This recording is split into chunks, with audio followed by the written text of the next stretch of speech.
Olá pessoal, boa noite. Meu nome é Albert Agostinho e eu estou aqui pelo Observatório Carioca de Histórias em Quadrinhos para começar o nosso bate-papo, a nossa conversa com meu amigo Gelson, que daqui a pouco está chegando por aí. Então, uma quinta-feira à noite para a gente conversar sobre super-heróis, cultura nerd, sobre a possibilidade de você trabalhar com HQs na universidade, na sua monografia, no seu TCC, na sua dissertação, na sua tese. Então, a ideia é a gente trocar várias ideias geek, esse universo nerd, a partir de um olhar um pouco mais acadêmico, a partir de um olhar um pouco mais filosófico. E chegou o cara aí, né? O nosso amigo Gelson tá na área, tá chegando aí. E aí, cara, tudo bem? Por favor, meus amigos, fiquem com inveja do fundo dele lá, tá vendo? A prateleira que existe ali, você entende isso? Esse arsenal, né? Ô Gelson, qualquer dia eu vou perguntar qual que você pode abrir mão aí e mandar para o Rio de Janeiro, porque é um tesouro muito grande, assim. Parece o tio Patinhas quando ficava nadando naquela, sabe, naquelas fortunas, notas de dólares lá. Pois é, Mas enfim, pois Gelson, é, quero já te tive. agradecer, primeiramente, né, por topar essa troca, essa conversa. E queria dizer para você que está nos assistindo, esse cara é praticamente um super saiyajin, né?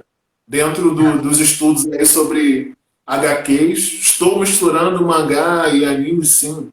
Pô, o cara faz graduação, o cara faz pós-graduação, o cara faz mestrado, o cara faz doutorado, o cara faz pós-doutorado, não sei mais o que vem depois, eu ainda não cheguei lá, mas, Gelson, para a gente começar, e tem uma galera aí que está te curtindo já, uma galera que te conhece, para a gente começar, eu queria que você falasse um pouco sobre como é que você conecta esses dois mundos. Você aparentemente é um cara que já lia quadrinhos, né? Antes de nos tornarmos adultos, digamos assim.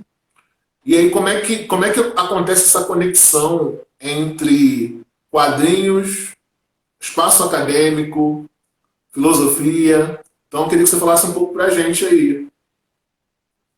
Então, primeiramente eu quero agradecer essa oportunidade de estar conversando novamente contigo, né? A gente já teve outras oportunidades de alguns outros podcasts, mas está aqui no Observatório Carioca de HQs, falando um pouco sobre pesquisa, publicações e o quanto esses espaços são de suma importância. E também o que é mais importante é a gente estar se comunicando com outros pesquisadores, a gente está interagindo com esses outros pesquisadores, que não adianta a gente fazer ciência e ficar somente fechado em nosso grupinho. Então, o quanto é importante a gente aqui no Rio Grande do Sul, né, ter essa integração com vocês aí do Rio de Janeiro. Isso só fortalece ainda mais, né, a ciência, fortalece ainda mais a pesquisa, ainda mais sobre esse tema que é tão carinhoso, né, por nós dois e acredito por toda essa galera aí que está nos seguindo. Bom, eu iniciei, como tu estava comentando, que eu era leitor de quadrinhos, eu fui alfabetizado graças às histórias em quadrinhos, e eu acho que isso me levou a pesquisar, né, sobre o uso de quadrinhos em ambiente escolar. Comentaste que eu fiz graduação, especialização, mestrado, doutorado, dois, estou no meu segundo pós-doc. O que vem por aí, eu gostaria de ser empregado, né? Ter uma instituição onde eu possa a trabalhar e fazer verdadeiramente uma pesquisa, né, orientar e ter mais pesquisadores em volta e fazer essas parcerias que nós já estamos iniciando, fazendo, principalmente com vocês aí do Rio. O início não foi muito fácil, acho que para quem pesquisa quadrinhos não é fácil, só que a gente está falando aqui de quase 18, 16 anos atrás, né? Eu estava concluindo a minha graduação, eu queria pesquisar quadrinhos na filosofia, comentar que é um tema não acadêmico, não filosófico. E meus estágios, né, eu comecei a pesquisar graças a meus estágios, onde eu fui jogado numa sala de aula, não sabia dar aula de filosofia. Muitos daqueles alunos ali que fizeram abaixo-assinada para poder sair da escola, e foi aí que veio a ideia de talvez usar uma paixão minha, né, que são quadrinhos, quadrinho do Homem-Aranha, e discutir ali a frase que norteia a vida do personagem, quantos poderes trazem grandes responsabilidades. Deu muito certo, os alunos adoraram, primeiramente estranharam, mas adoraram, ali a gente conseguiu discutir vários temas de filosofia.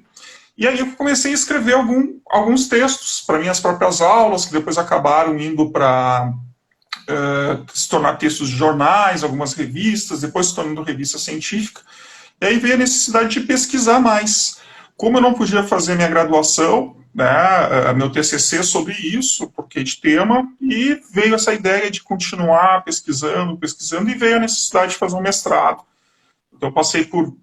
Aí que tá, o mundo acadêmico ainda hoje, né, tá certo que hoje já tem bastante gente pesquisando quadrinhos, né, mas nessa época que eu comecei, a gente está falando ali de entre 2007 e 2009, né, foram praticamente 2 anos que eu estava tentando achar pesquisadores aqui no Brasil. Achei só um núcleo ali em São Paulo, mas era bem fechado na época, e muitos PPGs. Eu passei por diversos PPGs com esse projeto de quadrinhos e recebi vários nãos, dizendo que isso não é pesquisa.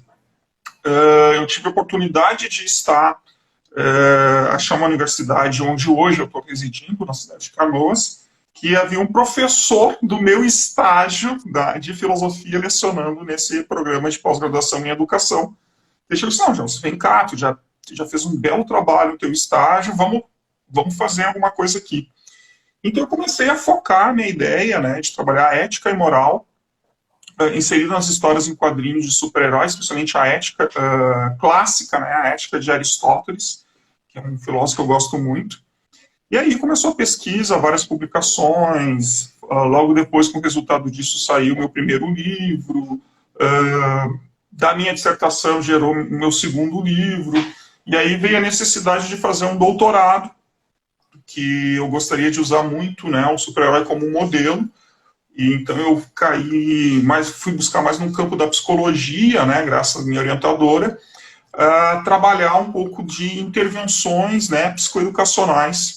Então, fui trabalhar, e pesquisando o super-herói como tutor de resiliência para criança e adolescente em situação de risco, na qual criamos uma intervenção, e que daí gerou vários capítulos de livros, artigos, gerou meu último livro, né, que saiu no final do ano passado, veio alguns prêmios, né, um prêmio Jovem Cientista, tive a oportunidade de ir para a Inglaterra, representar o Brasil, juntamente com mais 2 pesquisadores, nas maiores centros de pesquisa para falar de quadrinhos. Eu fico, então, sempre refletindo, né, hoje, praticamente essa semana, estou fazendo 2 anos disso, que mais de uma década atrás eu recebi vários nãos e cheguei, né, a ter essa oportunidade de poder divulgar a pesquisa de quadrinhos, né, fora do Brasil.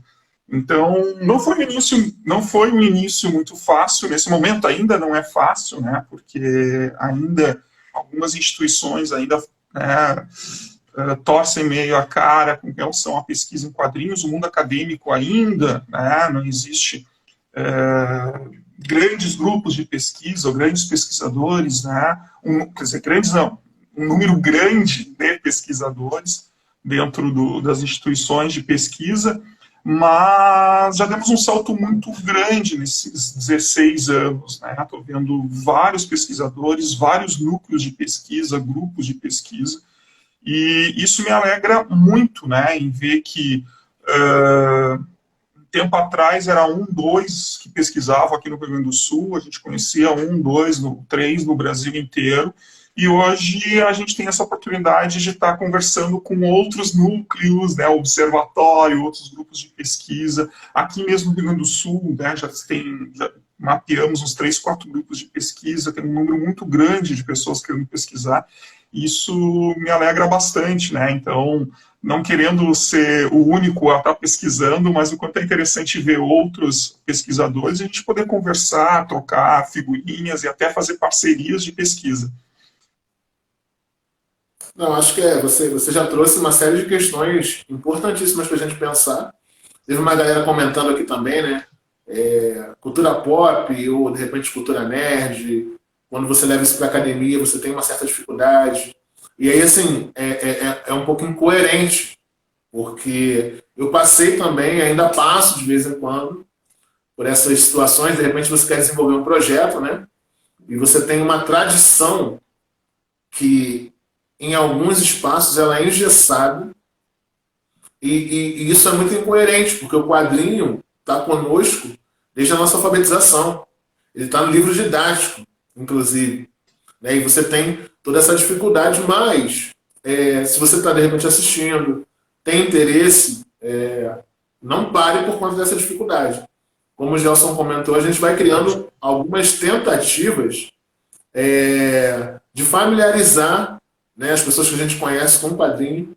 E quando a gente está falando de quadrinho aqui também, a gente não está falando só da questão do humor. Né? Durante muito tempo, o quadrinho ele foi localizado apenas como espaço de humor. Então a gente está falando de quadrinhos hoje que você lê uma, duas páginas e você não consegue prosseguir, porque tem um diálogo, tem uma narrativa ali que é fantástica. E aí, falando dessa questão de narrativa fantástica, você, como comentou, é filósofo, trabalha com essa questão da resiliência, certo? E aí eu fiquei dando uma olhada num material novo que vocês estão lançando. Pelo menos os capítulos eu fui lá dar uma estudada para não chegar aqui cru, né, sem nenhuma informação. Olha aí, ó, super-heróis e política. E aí eu fiquei pensando, meu caro Gelson,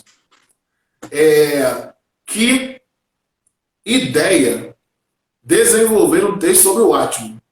E aí eu fiquei pensando, cara, eu acho que eu ia ter que chamar Gelson, Sócrates, Platão e Aristóteles, o Watchmen. E aí eu fiquei olhando os outros títulos, todos são interessantíssimos, certo? Mas eu praticamente tenho um carinho por Watchmen, por conta dessas questões filosóficas, sociológicas que nos interessam. E aí eu queria saber de você como é que foi desenvolver esse capítulo específico ali sobre um tema que todo mundo fala e você traz toda uma outra realidade ali textual, né? O pessoal ali dos quadrinheiros parte do nosso grupo de pesquisa também, né? Tanto o Bruno como o Maurício. O Bruno organizou esse livro e é o terceiro livro que os quadrinheiros estão lançando. E a gente recebeu o convite, o Renato Machado, que é outro pesquisador aqui do Rio Grande do Sul, a gente recebeu o convite para compor, né, junto com eles, esse livro, e veio a ideia de trabalhar sobre questões políticas.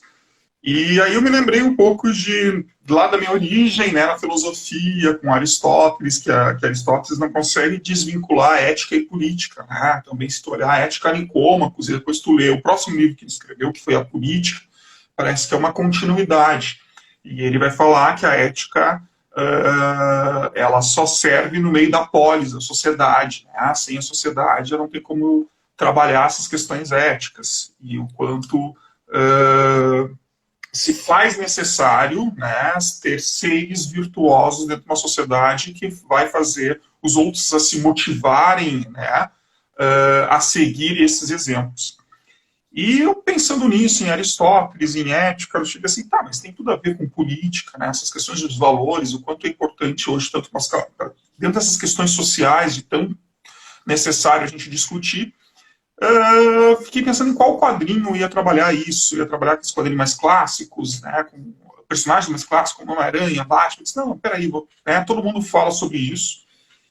Eu peguei assim, vamos olhar para o Watchmen, né, que é algo que eu já tinha escrito uns artigos um tempo atrás, focando mais nas escolas filosóficas de ética. Eu disse, não, mas tem tanta outra coisa aqui dentro, né, com essa questão social e política, vamos se aprofundar. Ao mesmo tempo, o Watchmen também, junto com V de Vingança e Cavaleiro das Trevas, no mundo científico, é o que mais tem produção sobre isso.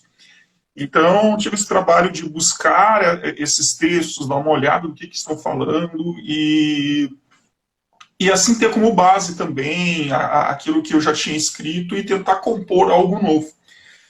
E o Watchmen é um ótimo quadrinho, um ótimo filme, eu acho uma das melhores adaptações para mim, uma das melhores adaptações para o cinema. E ele traz esse olhar dos valores éticos também, que cada personagem vai representar uma escola ética, né, filosófica, dentro de um contexto social, histórico, mesmo sendo ficcional, mas algo muito próximo da nossa realidade. Então, trabalhar política, trabalhar ética, teve todas essas questões sobre o conceito de guerra, né, de uma possibilidade de uma terceira guerra mundial, diante da Guerra Fria que estava acontecendo ali, uma crise dos mísseis, e o quanto alguns seres, né, superpoderosos vão começar a agir em relação a toda essa questão política global. E aí vem, né, o Ozymandias, né, que é apaixonado pelo Alexandre o Grande. Então, ele vê o Alexandre o Grande um grande estrategista, mas, além disso, um grande estadista. Né, e aí tem todas essas questões políticas inseridas ali dentro. Né, e ele vai criar, a partir desses exemplos, estratégias. Né, não vou aqui contar a história do Watchman, né, mas o quanto vai ser o cerne, né, da trama de Watchmen.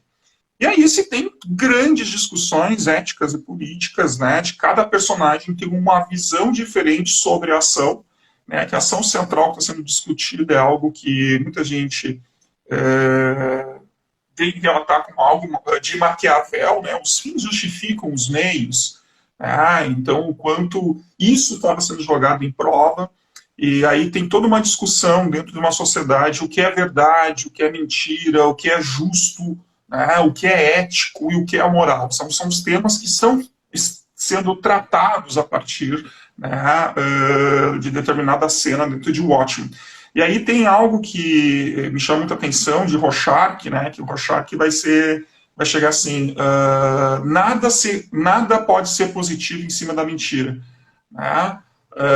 A verdade não está na mentira, né? Mesmo que os outros acreditem que isso seja verdade. Não é justo, não se há justiça.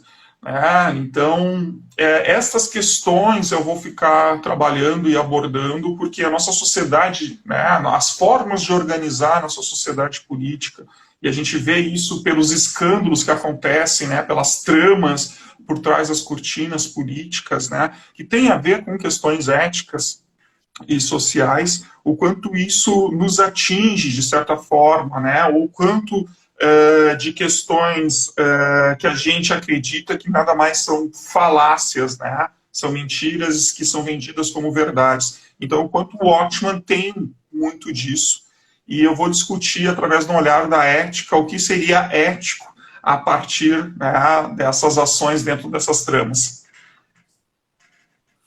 Esse personagem que você cita é muito interessante, Gelson, porque você está vendo a narrativa ali e quando você não conhece o Watchmen, você pensa que é só falando especificamente do cinema, da versão para cinema. Quando você não conhece, você pensa que é mais um filme daquele ao estilo Liga da Justiça, né? Vingadores, e ele tem um tom diferente. E tem uma fala também do mesmo personagem que eu acho muito interessante, que é: eu não estou preso com vocês que estão presos comigo. Vocês estão presos comigo. E me parece muito que ele sempre traz o telespectador para a realidade. Está acontecendo aquele mundo do heroísmo ali, né, etc. E tal. E então você tem ele como um herói entre eles ali. Tem uma potência discursiva muito forte, né? Porque ele realmente implica algumas questões que você tratou muito bem, que vai desenvolvendo ali e te chama a atenção de uma maneira muito interessante. E em relação a isso, eu falei especificamente agora sobre o teu último trabalho. Eu queria que você falasse também do título, dos seus trabalhos anteriores, seus livros anteriores. Sim. Até no mês de abril saíram três livros, né, 3 capítulos de livro. Saiu Os Super-Heróis e a Política. Também saiu um capítulo que eu falo sobre, juntamente com o professor Renato, né, que é outro pesquisador, Juventude e Homem-Aranha a partir de um olhar histórico, né, sobre os movimentos juvenis a partir da década de 50 e a influência disso no Homem-Aranha no livro Os Super-Heróis e a História, né, que também foi um pessoal aí do Centro-Oeste, se eu não me engano, que estava organizando, Nordeste, desculpa, estava organizando, então é um livro muito bom. Eu não me lembro agora a editora, se eu não me engano, é a editora Lisbon saiu, o Super-Heróis e a Política saiu pela Criativo, e também saiu, no final do ano, no início desse ano, saiu no livro Educação e Resiliência, né, é um segundo volume de uma coleção, que traz, né, toda algo a mais que está na minha tese. Eu vou fazer novas análises em cima da minha intervenção usando os super-heróis como tutores de resiliência. Isso também é mais ou menos um resumo do meu último livro, né, que é Homens de Aço, os super-heróis como tutores de resiliência, que é baseado na minha tese de doutorado, porém, nessa aqui eu trago até um manual docente, né, descrevendo como eu fiz cada atividade, e o professor, o pesquisador que quer utilizar, né, ele pode pegar e utilizando, e ainda também saiu os quadrinhos que foram realizados, né, em cima de história, né, de algumas crianças e adolescentes que passaram pelos projetos, né? Então, inicialmente a gente tinha uma verba para desenvolver algum material, né, impresso, então a gente resolveu pensar em fazer quadrinhos em cima das histórias delas, né? A gente teve um desenhista que fez o desenho, eu roteirizei, e depois a gente também criou um blog, que eu acho que não está mais online, com os trabalhos onde eles mesmos desenhavam, né? Então tudo isso, todo esse projeto está nesse livro. O meu segundo livro está esgotado e o meu primeiro ainda está à venda, né, que é o Filosofando com Super-Heróis. Esses meus dois tu encontra na Amazon, né? Muitas vezes tem os preços que até eu, como escritor, não consigo fazer, mas para aqueles que querem, né, um livro com dedicatória, alguma coisa assim, pode entrar em contato que a gente pode mandar para o Brasil inteiro aí com frete legal. Eu tenho participado aí, eu acho que de umas 10, 15 livros, né, tanto organizando como escrevendo capítulos de livros. Está para sair mais coisas ainda esse ano, e algumas coisas sendo planejadas já para o ano que vem. Então, está tendo bastante coisa, eu fico feliz, né, por receber convites. Então, está para sair dois projetos, né, de organização de livro também, está sendo gestado, que é o focado em quadrinhos e educação. Então, um vai ser para convidados, outro vai ser com edital aberto. Então, já sinta-se convidado a participar. Né? Qual o compromisso que eu estou tendo? E tem texto aguardando essas oportunidades aí. Melhor ainda, já tem texto pronto, melhor ainda. Então, assim, vem vindo tem vários projetos aí em andamento, né, de escrita fora também, alguns cursos, né, escrita acadêmica, alguns manuais. A gente está começando a pensar em fazer alguns manuais para professores de educação básica de escolas públicas, né? A gente está a fim de começar a mandar algumas coisas básicas, né, para esse professor poder iniciar, né, dentro da cultura pop e ver que cultura pop não é só quadrinhos ou games, é algo maior, né? O quanto tu tem uma Netflix em casa, tu pode estar utilizando alguma coisa que será Netflix para usar em sala de aula. Então, a gente está tendo alguns projetos em cima disso para fazer alguns trabalhos, né, e influenciar que o quanto a cultura pop possa ser né, um objeto utilizado em ambiente escolar. Não, é interessantíssimo isso que você está falando, porque eu lembro o que a gente começou a falar lá na frente. Porque, por exemplo, a gente está falando de cultura pop aqui, e aí tem aquela galera que vai torcer o pescoço, né? Mas aí tem um paradoxo, que muitas universidades vão falar para você ler Adorno e a indústria cultural, porque é um trabalho fantástico. E aí você como aluno, em alguns momentos você chega, né? Eu tive uma ideia para fazer um TCC, eu queria falar de quadrinhos, eu queria falar de um desenho animado, e o pessoal não consegue entender que essa indústria cultural está aqui, né? Está aí no fundo do Gelson, que o pessoal está invejando. Detalhe, o pessoal falou que se você for mandar para o Rio alguma miniatura dessa aí tem que mandar para quem está assistindo na live também. Já falaram aqui. Né? Se eu receber, fazer eu assim, não ó. vou postar. Não vou postar nada, porque vai ter que ser segredo, né? Mas isso é Começa, legal também, porque, por exemplo, pode falar. não, começa a me seguir lá no Instagram, vai que o Instagram bomba e começa a ter Aí lojas que ele querendo faz o patrocinar, sorteio. a gente faz sorteio daí, hein?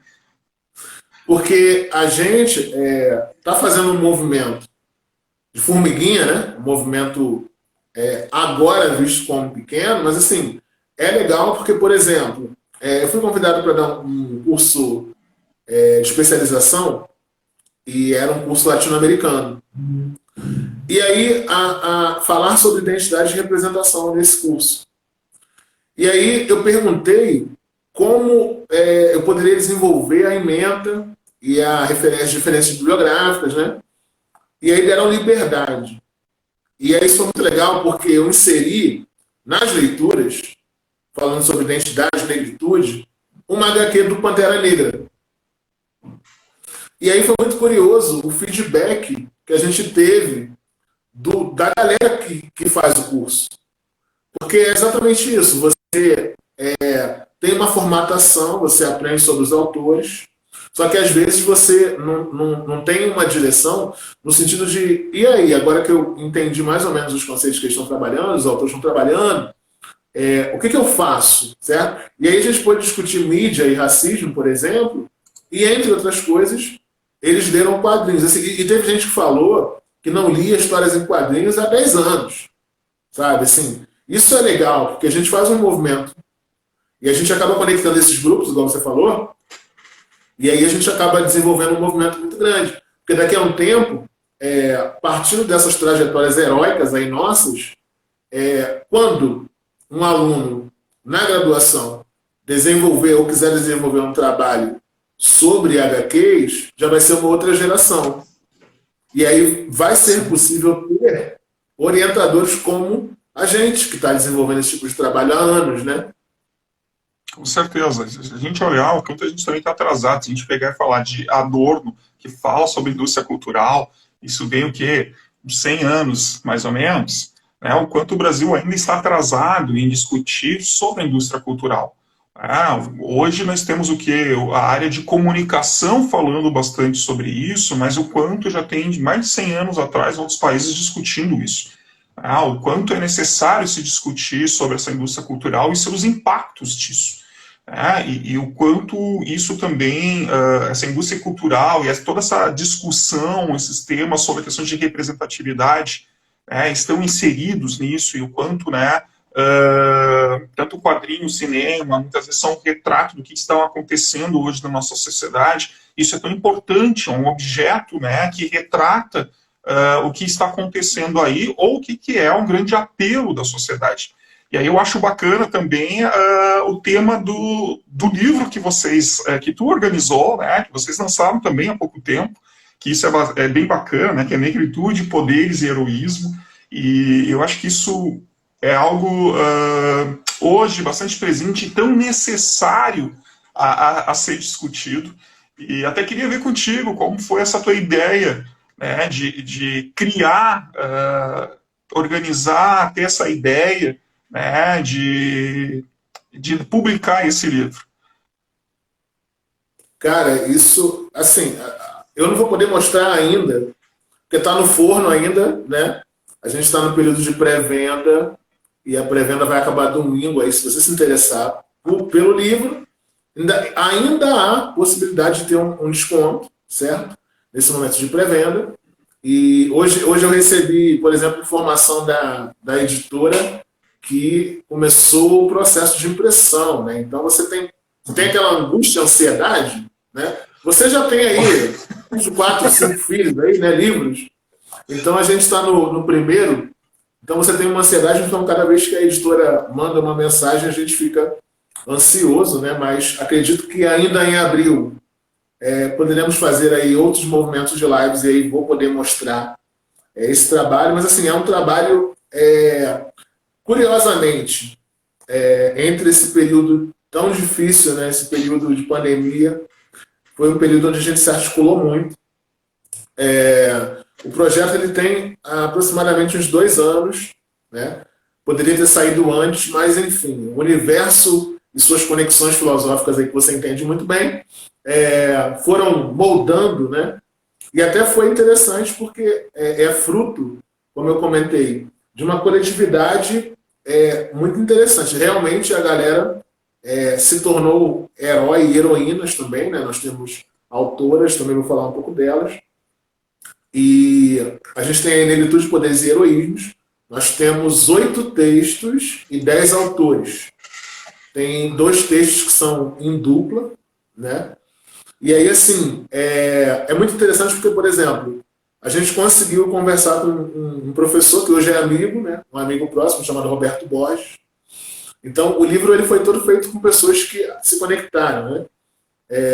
No sentido de propor identidades raciais e discussões em relação à representação num material. E aí o Roberto Borges, ele nos deu de presente o prefácio, e ele é um professor que trabalha já com questões raciais há muitos anos, foi meu professor no mestrado, trabalhou com isso, então a gente tem essa conexão, trabalhou com essa questão do prefácio, nos apresentou de uma maneira que eu nem acreditei, na verdade, quando eu li, porque é um outro olhar, né, sobre uma prática que eu conversei muito com ele também quando eu estava no curso, trabalhando com HQs. Na época eu desenvolvi na disciplina dele um artigo sobre o Miles Morales, o Homem-Aranha, e ele nem tinha animação ainda, né?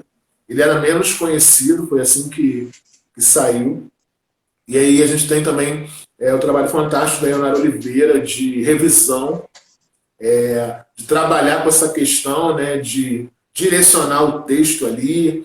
E aí a gente tem os autores, e assim, é muito interessante porque não é porque a gente confeccionou aí e trabalhou com o livro, não, Gelson, mas é um livro que eu trabalho com essa questão de identidade e representação desde 2012. E eu trabalho com quadrinhos com meus alunos, sendo fundamental, às vezes o médio, mas o fundamental mais, né? E aí essa questão de trabalhar com identidade e representação usava na sala de aula. Pantera Negra, usava histórias específicas do X-Men, onde tinha Tempestade, e aí trabalhava não só com o herói, né? O herói, no caso, o homem, mas personagens femininas também. E aí você tem o primeiro capítulo do livro, justamente falando sobre a Tempestade, falando sobre a Tempestade e a Vixen. Né? Não sei se o pessoal daí conhece. A Vixen é um personagem da DC Comics, certo?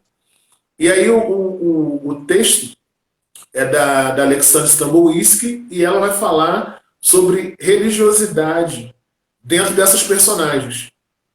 Então é um tema, para além de representação, para além de negritude, é um tema que nem todo mundo já viu ou já leu algum artigo que fale disso. Certo? E aí existem sim alguns heróis específicos, como eu falei. A gente está trabalhando com 8 textos, né, nesse primeiro livro, nesse primeiro material. Aí a gente tem a Tempestade e a Vixen, que a Alexandra vai trabalhar. A gente tem um texto do Blade.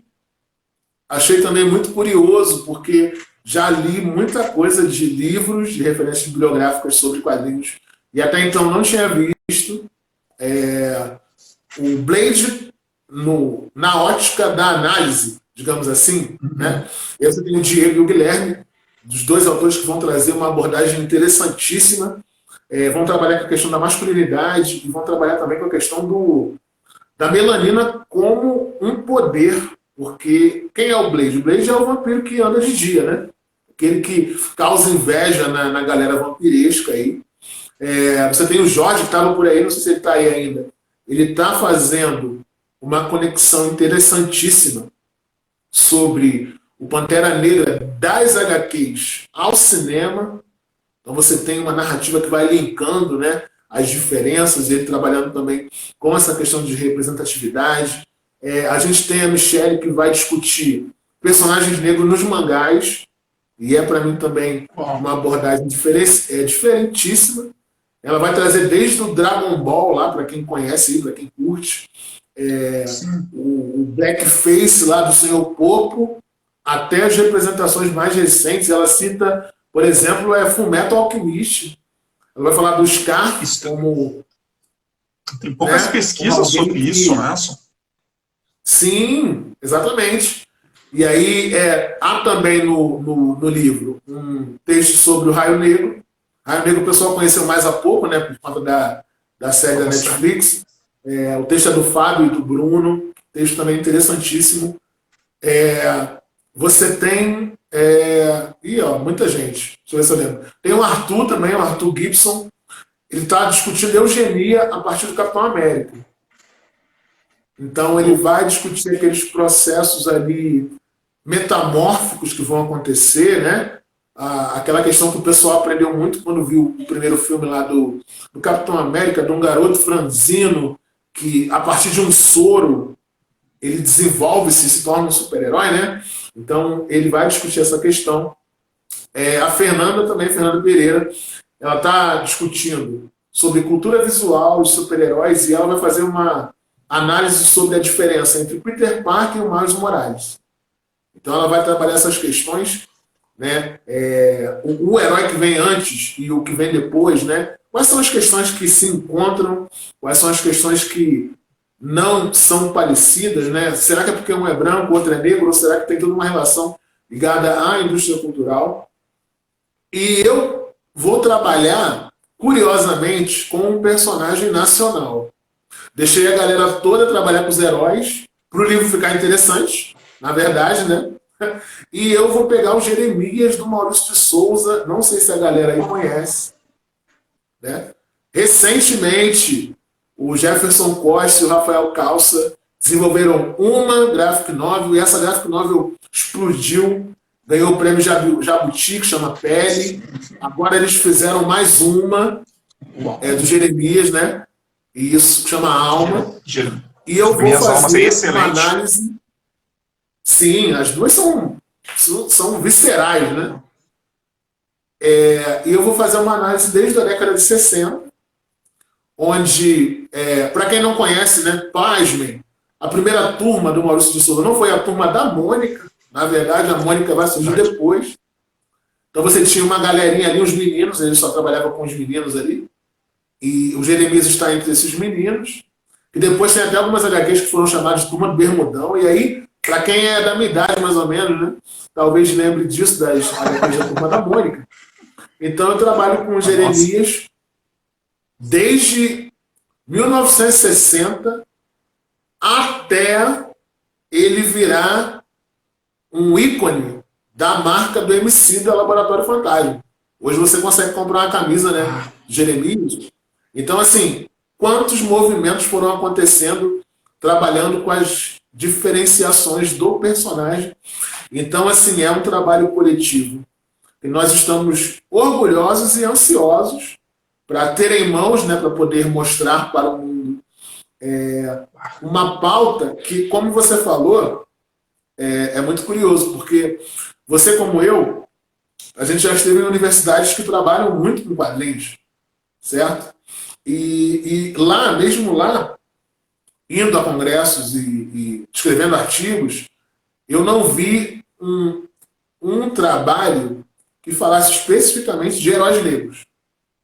Então eu vi assim, dentro de um capítulo do livro, alguém já falou do Pantera, que era, né, o herói que a galera mais conhece, mas eu acho que a gente conseguiu pavimentar algo que acho que é legal, assim, sabe?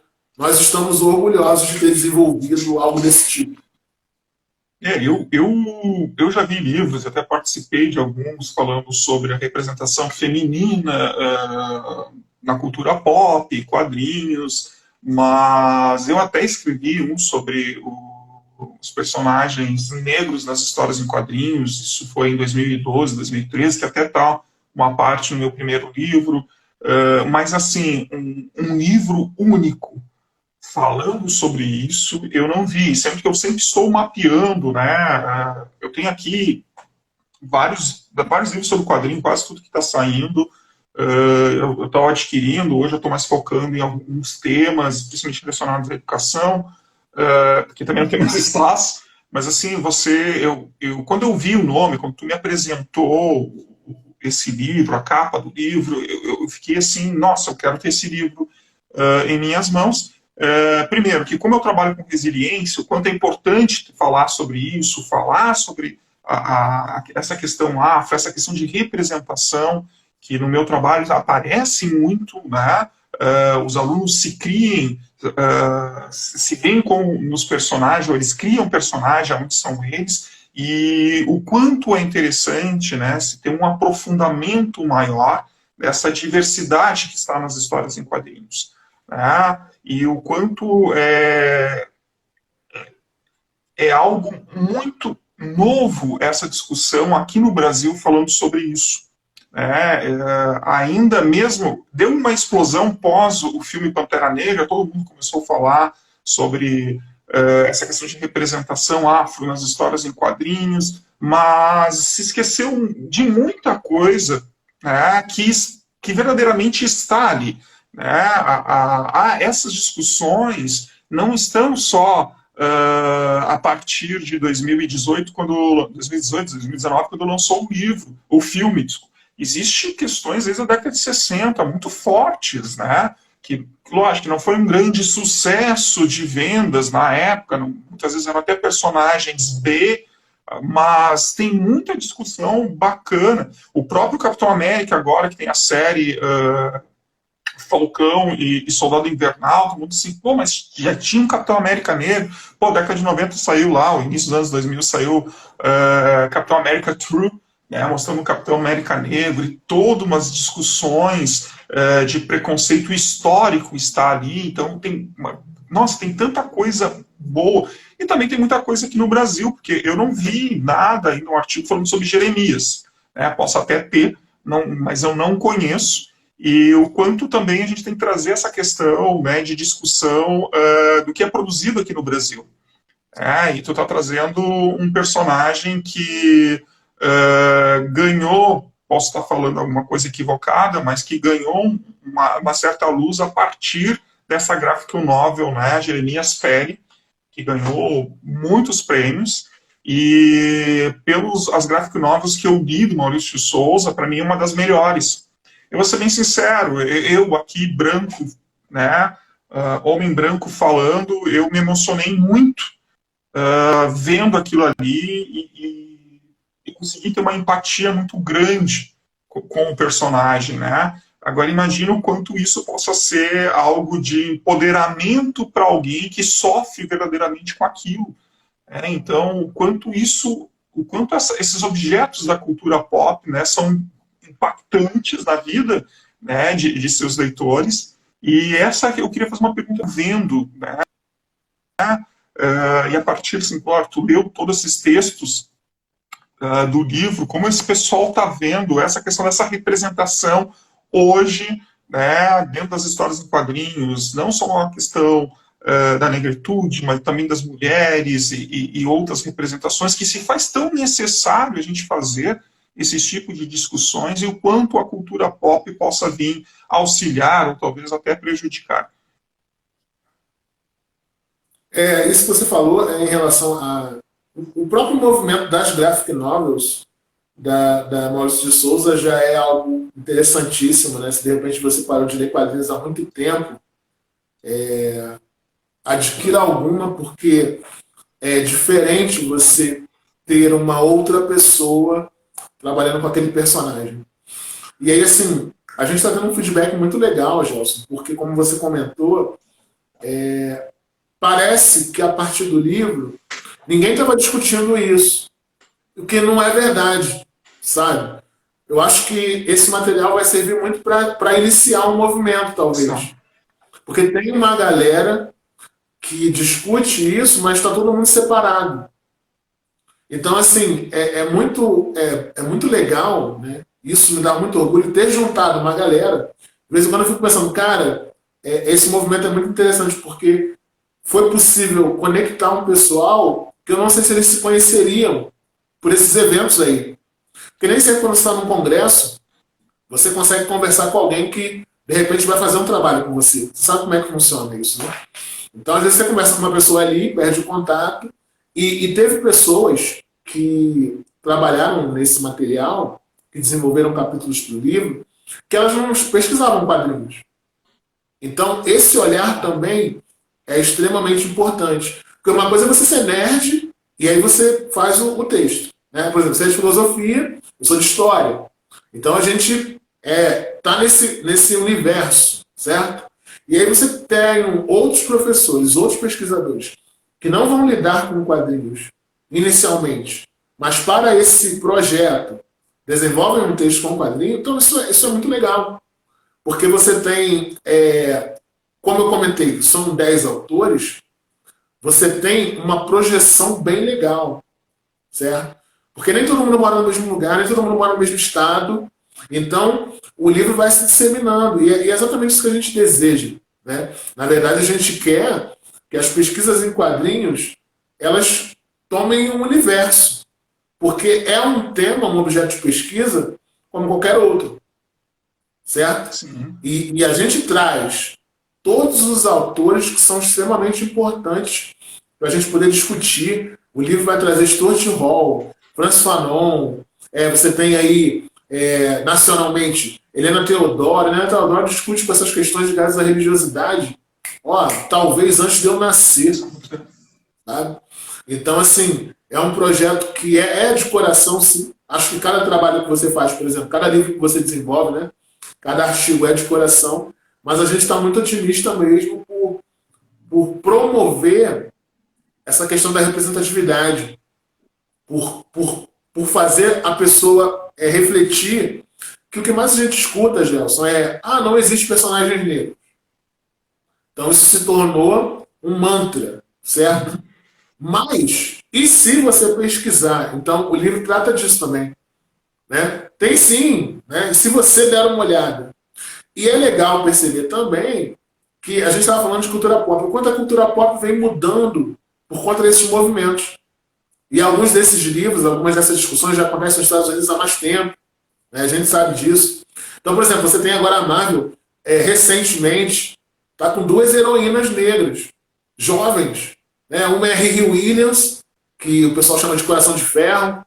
Tem toda aquela trajetória dela construir uma armadura, né, do Homem de Ferro, fazer alguns detalhes ali, ficar feminino. E você tem também a Lunella, que é a Moon Girl, que também é uma personagem negra. E aí, então, essas questões influenciam inclusive o cinema. Porque se a gente tem uma Liga da Justiça, que hoje tem 2 filmes, né? Um antes e um depois, se você tem um ciborgue ali, que não é da Liga da Justiça original, e aí quem tá vendo aí que sabe do que eu tô falando, dá joinha aí, por que ele tá ali? Né? Por que ele tá ali? Porque você tem um movimento, tanto a DC, o Warner, né, e a Marvel estão prestando atenção no que está acontecendo. Porque, por exemplo, Gelson, a partir do momento que o Obama se tornou presidente, se proliferou o número de heróis. Exatamente. Inclusive, tem uma história do Homem-Aranha, você gosta muito do Homem-Aranha original, né, lá, o Peter, tem uma história que ele salva o Obama na Casa Branca. Então, assim... eu tenho esse quadrinho, cara, demais. É incrível, né? Inserindo o presidente dentro da narrativa, né? Depois acaba saindo Miles aí, então, lá nos Estados Unidos, essas questões ligadas à indústria cultural são vistas de uma maneira diferente. Nós estamos encaminhando, né, para esse movimento. Falta bastante, mas esse tipo de coisa de estar aqui, né, 2 pessoas conectadas, né, Rio de Janeiro e Rio Grande do Sul, é parte disso, é parte dessa ponte. Cara, eu tô até arrepiado com a tua fala agora. Pois é, cara. O quanto isso verdadeiramente é importante, né? Me colocando, olhando um pouco na minha história, o quanto foi difícil encontrar pessoas, o quanto foi difícil encontrar pesquisas, e tu vê hoje, assim, essas pesquisas se proliferando, as pessoas sendo praticamente uma resistência acadêmica de querer escrever, querer publicar, e ver esses espaços de publicações, tanto como dossiê, como artigos científicos, mas também quanto os livros, que muitas vezes o artigo científico não chega na escola, não chega na mão de um professor, não chega muitas vezes na mão de um ativista, então o quanto, ou da pessoa civil, né, o quanto um livro talvez seria mais fácil, e o quanto também é bacana que muitas vezes a gente não vê pesquisando, é achar um artigo, um TCC, uma dissertação de mestrado, ou até uma tese, sobre essa questão de representatividade, porque, como tu falou, as pessoas estão muito isoladas e até não tem como muito divulgar, e por causa dos algoritmos do Google, tu também nem encontra direito. Então tu tem que fazer uma pesquisa muito aprofundada. E aí tu tem um livro desses, que é praticamente uma coletânea de vários autores falando sobre isso é de suma importância, né, para discutir que Brasil a gente quer, que mundo a gente quer. Né? Eu estou muito feliz em ver esse destaque do Jeremias Pérez, Jeremias Alma, e também ganhando prêmios, que isso acho que também é interessante. Outro, né, aquele quadrinho Janga Angola, que também hoje está sendo traduzido em vários países, se não me engano, são 18 línguas que foram traduzidas, ganharam vários prêmios, e o bacana é que está trazendo um pouco do contexto histórico nacional sobre essa questão afro e as suas influências, o seu histórico, né, e o quanto muitas vezes é importante, até para usar em sala de aula isso, porque quando a gente vai falar de escravidão, a gente fala de escravidão como se fosse algo assim, aconteceu, beleza, ok, mas o quanto a gente precisa discutir isso para falar sobre o impacto disso, né, o quanto se tem um resultado negativo ainda hoje, né, e o quanto essas produções nacionais possam estar nos ajudando. Então, eu vejo a cultura pop como algo que possa facilitar, aqui no meu caso, como pesquisador e educador, o quanto a gente possa estar utilizando isso para trazer um benefício para o professor. E eu acho que esse teu livro aí, que tu está organizando, vai ser bem isso. Eu acho que vai ser um belo presente, né, para o pesquisador de histórias em quadrinhos, não só para um ativista, né, de direitos humanos, mas também nem só para um educador, mas para todos aqueles que querem verdadeiramente ver, né, um país diferente, um mundo diferente. Eu acho que você está dando, o que tu está organizando, você está dando um grande presente para a sociedade. Não, e não é rasgação de seda, não, hein? Não, mas eu acho que esse movimento que está acontecendo, rapaz, que você está falando aí, né, tanto do Marcelo de Salete, que vai ter aí, como você comentou, Angola Janga, né, você tem aí o Jeremias explodindo, isso é muito legal, o pessoal lembrando que lia esse personagem há muito tempo, né? Você tem o Hugo Canuto também, não sei se você conhece, com o Conto de Zoritiai, né? Muito o Canuto, eu tive a oportunidade de vê-lo falando do trabalho e realmente é emocionante quando você vê a pessoa que desenvolveu o trabalho. E então é muito legal hoje, Elson. Nós somos professores, somos adultos, mas assim, ter a oportunidade, agora muito menos que a gente compra mais online, né? Por conta do que está acontecendo, mas principalmente quando você tem a oportunidade de ir na livraria, e eu com muito gosto, né? Saber que, por exemplo, saiu o Jeremias, ou alguma revista desses autores que estão desenvolvendo essas práticas, você poder comprar a revista, né? Você poder guardar a revista, inclusive, isso é muito legal, assim, porque para além de ler quadrinhos, a gente cresceu aprendendo quais eram os nomes da rua de Nova York ali, quando você lê o Homem-Aranha, né? Você aprendeu sobre Hell's Kitchen, né? A partir do Demolidor, né? Até o Brooklyn ali um pouquinho e tal. E aí você pega revistas agora que você está falando do Brasil, como você falou, né? Você está vendo questões nacionais ali. Então, isso é um movimento muito legal. E que bom que nós fazemos parte, inclusive, desse movimento. Porque tem a galera que é roteirista, ilustrador, e tem também a galera que pesquisa, que está ampliando, né? Está ampliando esses trabalhos. Isso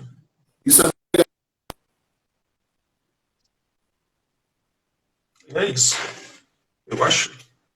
Eu vejo isso muito, um movimento muito importante, assim, primeiro que não é só fazer apologia ao que é produzido lá fora, mas também, né, o quanto nós temos muita coisa bacana interna aqui no Brasil que está falando sobre nós, né? E eu acho que isso é interessante de começar a discutir, ler, consumir e também pesquisar sobre isso, né? Então, enquanto eu vejo que vários roteiristas e quadrinistas estão nos dando, né, de presente muita questão maravilhosa para nós pesquisadores, para nós educadores, que o quanto dá para fazer milagres, né, com isso como material, um objeto de pesquisa, como um material pedagógico. Sim, sim, fantástico, fantástico.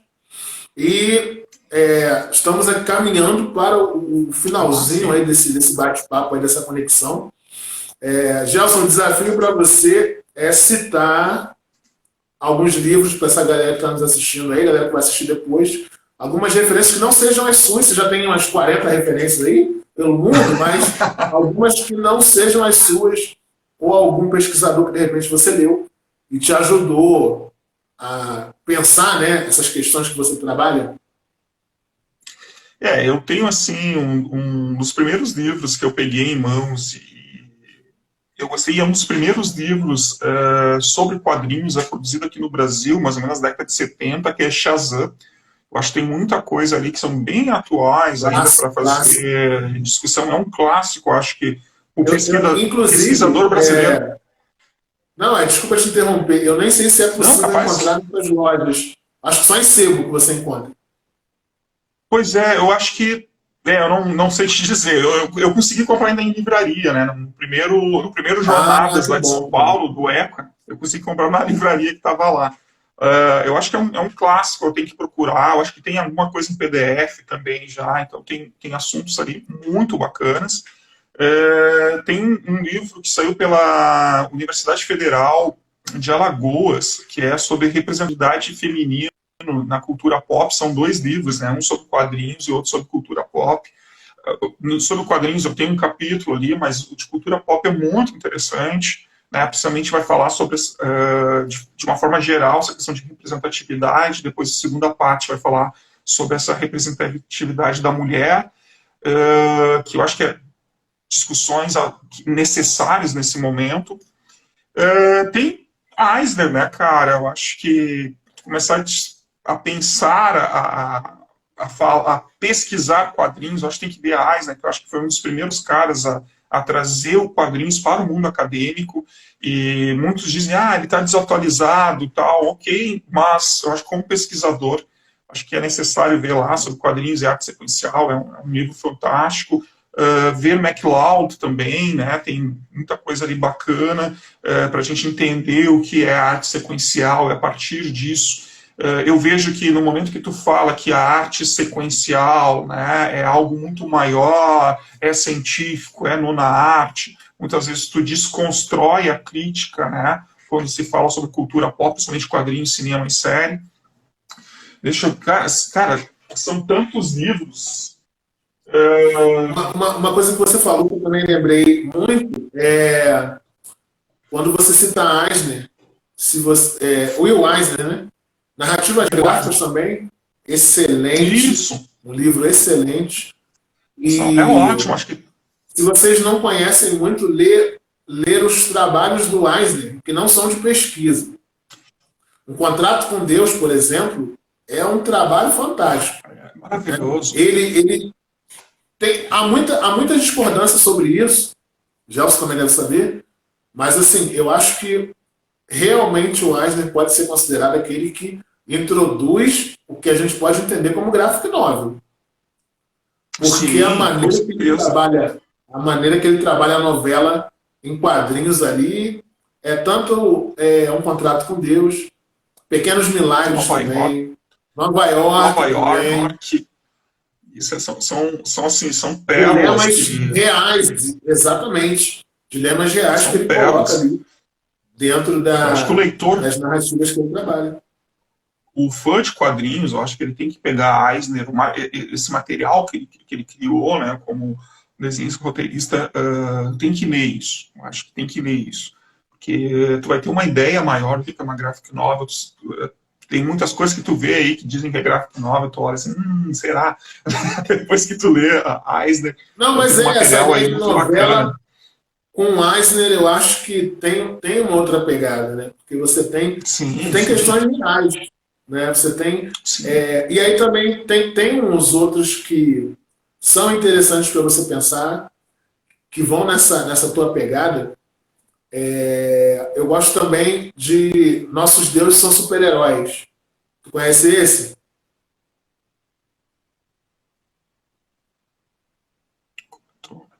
Essa é uma obra incrível Ah, tá. também. Ah, E vai sim, trabalhar com sim. essa questão da filosofia Isso. Não, tem muita coisa aí que está saindo, que já saiu também. Que eu antiga, acho que sim. A hoje, própria que jornada do talvez herói, né? A ideia de Joseph do Campbell da Campbell, jornada do herói do Campbell, é cara, isso é. reescrita, retrabalhar. É, exatamente. Então, Só para ver são que tem muita gente dando curso de a jornada do herói para o mundo da administração e os caras assim nem leram, nem se aprofundaram em Eisner, desculpa, em Campbell, né? Então, quanto Campbell. é bacana ficar discutindo isso, tem dois livros que é bacana, um é bem introdutório, que é O Poder do Mito, que é uma entrevista, né, do Campbell, que está também no YouTube, está em inglês, se não me engano, acho que nem tem legenda, mas o livro é muito bacana, e O Herói de Mil Faces, que é esse livro Fantástico. excelente que vai falar Fantástico. sobre a jornada do herói e o quanto é necessário para quem vai pesquisar cultura pop, cinema, quadrinhos e séries, o quanto o Herói de Mil Faces é de suma importância para entender essa jornada heróica, né, a jornada desse personagem nessas tramas aí. Sim, sim. Pessoal, queria agradecer vocês aí que nos aturaram, né? Durante uma hora. E o papo realmente poderia render muito mais. E obrigado, Gelson, por ter topado falar sobre suas experiências, sobre suas vivências, sobre suas escritas. Gratidão aí por mim, Albert, pelo Observatório de História de Quadrinhos aí. Cara, é sempre um prazer estar conversando com vocês, conversando com colegas. Acho que isso é bacana. A gente aprende muito, né, nessas conversas, lendo a produção de outros. Eu acho o quanto é importante essa oportunidade que tu está dando em fazer essa discussão, criar esse observatório, que eu sei que tu é um dos idealizadores, criar essa coletânea, né, a organização desse livro. Eu acho que o que vocês estão fazendo aí é grandioso, né, e vai enobrecer ainda mais a ciência de quem pesquisa cultura pop no país. Eu só que tenho que agradecer. Valeu, Gelson. O pessoal que nos acompanhou aí, obrigado. E vamos continuar aí seguindo aí o filósofo dos quadrinhos aí, Universos Paralelos, e o Isso Observatório aí. Carioca de Histórias e Quadrinhos. Vamos lá. Obrigado, galera. Então tá, tchau, tchau.